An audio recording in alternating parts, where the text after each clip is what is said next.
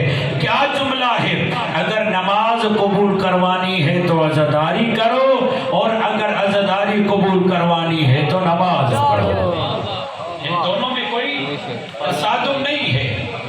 حسین کی محبت اور حسین کا مقصد، حسین کی محبت عزاداری ہے، حسین کا مقصد نماز ہے۔ کل من علیہا فان ویبقی وجہ ربک ذو الجلال والاکرام، کہ ہر چیز فانی ہونے والی ہے مگر بچے گا تو اللہ کا چہرہ بچے گا، بچے گا تو اللہ کا وجہ بچے گا۔ اور جب یہ آیت تلاوت کی گئی تو امام جعفر صادق علیہ السلام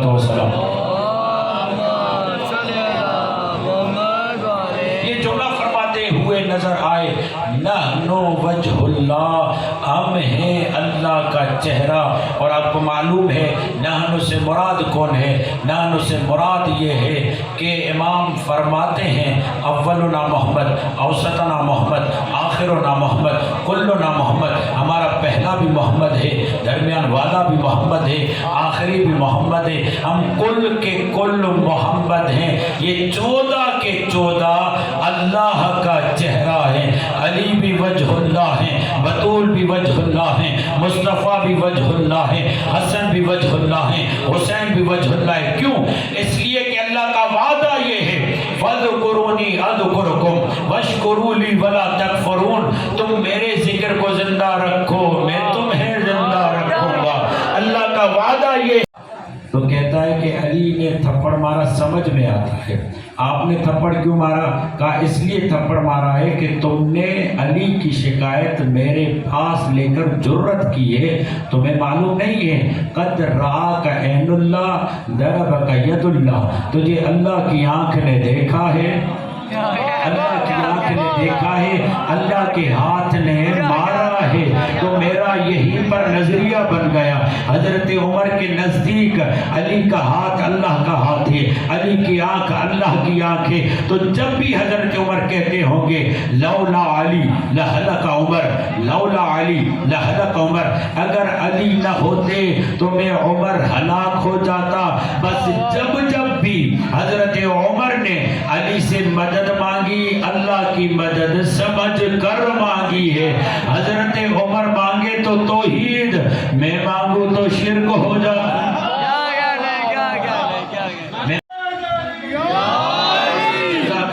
میں مانگوں تو شرک ہو جاتا ہے۔ اور اگر آپ اس کانٹینٹ کو لے کر پیش کریں ان کے سامنے، کہیں کہ حضرت عمر یہ کہتے ہیں لولا علی لہلک عمر، اگر علی نہ ہو تو عمر ہلاک ہو جائے۔ علی مخلوق ہے، خدا خالق ہے، مخلوق سے کہہ رہے ہیں کہ اگر یہ نہ ہو میں ہلاک ہو جاؤں، تو معلوم یہ ہوا کہ حضرت عمر کو پتا ہے کہ علی سے مدد لینا خدا سے مدد لینا۔ اسی نظریے، اسی عقیدے کے تحت معاملہ ہو رہا ہے۔ اور یہاں پر تو مجھے حضرت ابو بکر کی بھی روایت یاد آ گئی، سوائے کی محرقہ کی روایت ہے۔ اما عائشہ یہ کہتی ہیں میں نے دیکھا کہ بابا علی کو مسلسل تک کر دیکھ رہے ہیں، مسلسل دیکھ رہے ہیں۔ تو میں نے کہا بابا علی کو کیوں دیکھ رہے ہیں؟ کہا اس لیے کہ رسول نے کہا ہے النظر الی وجہ علی ابن ابی طالب عبادہ، علی کے چہرے کو دیکھنا عبادت ہے، میں علی کو دیکھ کر عبادت کر رہا ہوں، میں علی کو دیکھ کر عبادت کر رہا ہوں۔ تو ابن اسیر جزری نے یہ جملہ لکھا، صحابہ کے درمیان آتے تو صحابہ اپنا کام چھوڑ دیتے تھے، سامان دینے والا سامان دینا چھوڑ دیتا تھا، لینے والا لینا چھوڑ دیتا تھا، رستے میں جانے والے رک جاتے تھے، علی کو دیکھ کر یہ جملے کہتے تھے لا الہ الا اللہ ما اکرم ھذا الفتى، لا الہ الا اللہ ما اعلم ھذا الفتى، لا الہ الا اللہ ما اتقى ھذا الفتى، لا الہ الا اللہ ما اشجع ھذا الفتى، لا الہ الا اللہ ما اقضى ھذا الفتى۔ علی کو دیکھتے اور یہ جملے کہتے، لا الہ الا اللہ، کوئی بھی معبود نہیں سوائے اللہ کے، کتنا کریم ہے ابو طالب کا لال، کوئی معبود نہیں سوائے اللہ کے، کتنا سخی ہے ابو طالب کا لال، کوئی معبود نہیں سوائے اللہ کے، کتنا بڑا شجاع ہے ابو طالب کا لال، کوئی معبود نہیں سوائے اللہ کے، کتنا بڑا عالم ہے ابو طالب کا لال، اور کہتے کوئی معبود نہیں سوائے اللہ کے، کتنا بڑا قاضی ہے ابو طالب کا لال۔ تو مجھے کہنے کی اجازت دو، یہ کہتے کہ کوئی بھی معبود نہیں سوائے اللہ کے، کتنا بڑا عبادت گزار اور متقی ہے ابو طالب کا لال، بڑھاپے میں تسبیح اٹھا کر مسجد جانا اور بات ہے، زمانے والوں سے اپنے آپ کو متقی منوانا، بڑھاپے میں ریٹائرمنٹ کے بعد جب کرنے کو کچھ نہ رہا تو مسجد جا کر متقی منوانا اور ہے، عالم شباب میں صحابہ سے اپنے آپ کو متقی منوانا علی کا کام ہے۔